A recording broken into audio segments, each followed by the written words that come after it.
Teori bahwa Roronoa Zoro akan menjadi rival potensial atau bahkan ujian bagi Shanks dalam perjalanannya menjadi pendekar pedang terkuat di dunia adalah gagasan yang menarik, meskipun belum banyak dieksplorasi dalam alur cerita utama One Piece. Teori ini berakar pada ambisi Zoro yang tak tergoyahkan dan status Shanks sebagai salah satu pendekar pedang terkuat di dunia, meskipun kekuatannya juga bersumber dari haki yang luar biasa. Dasar pemikiran teori rivalitas Zoro dan Shanks. Ambisi Zoro. Tujuan utama Zoro adalah untuk mengalahkan Mihawk dan berdiri di puncak sebagai pendekar pedang terkuat di dunia. Untuk mencapai ini, ia harus mengalahkan semua pendekar pedang hebat yang ada. Dan Shanks, dengan reputasinya, pasti masuk dalam daftar itu. Reputasi Shanks sebagai pendekar pedang. Meskipun Shanks juga seorang pengguna haki yang sangat kuat, ia dikenal sebagai pendekar pedang yang tangguh. Pertarungannya di masa lalu dengan Mihawk, yang diakui sebagai pendekar pedang terkuat, membuktikan kemampuannya dalam ilmu pedang. Potensi pertemuan di masa depan. Seiring dengan semakin dekatnya Luffy dengan gelar Raja Bajak Laut, kemungkinan besar krunya akan berinteraksi dengan berbagai kekuatan besar di dunia, termasuk Bajak Laut rambut merah pimpinan Shanks.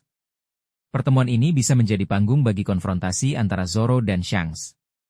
Menguji batas kekuatan Zoro, pertarungan melawan Shanks akan menjadi ujian yang sangat berat bagi Zoro, memaksanya untuk melampaui batas kemampuannya saat ini dan membuktikan seberapa jauh ia telah berkembang sejak bertemu Mihawk. Bukan pertarungan sampai mati. Teori ini umumnya tidak menyeratkan pertarungan mematikan, mengingat hubungan baik Shanks dengan Luffy.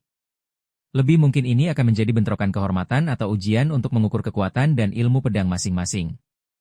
Paralel dengan rivalitas lain, dalam One Piece, seringkali ada rivalitas antara anggota kru yang kuat dari berbagai kelompok bajak laut, misalnya, Zoro dan Sanji.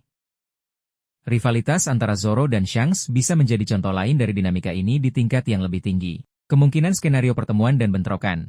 Setelah Zoro mengalahkan Mihawk, setelah Zoro mencapai tujuannya untuk mengalahkan Mihawk, ia mungkin akan mencari pendekar pedang kuat lainnya untuk menguji kemampuannya lebih lanjut, yang bisa membawanya untuk berhadapan dengan Shanks.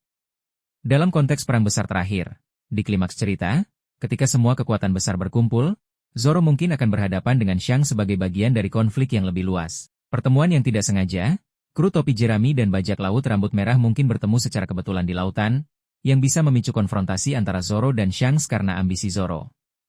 Implikasi naratif jika teori ini benar. Pengembangan karakter Zoro, pertarungan melawan Shanks akan menjadi tonggak penting dalam perkembangan Zoro menuju tujuannya.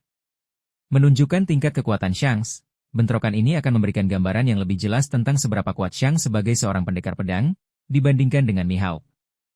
Momen yang dinanti-nantikan penggemar, pertarungan antara dua pendekar pedang yang sangat dihormati akan menjadi momen yang sangat dinanti-nantikan oleh para penggemar. Meskipun interaksi langsung antara Zoro dan Shanks masih terbatas dalam cerita, potensi rivalitas di masa depan berdasarkan ambisi Zoro dan reputasi Shanks sebagai pendekar pedang yang hebat adalah ide yang menarik untuk dipertimbangkan.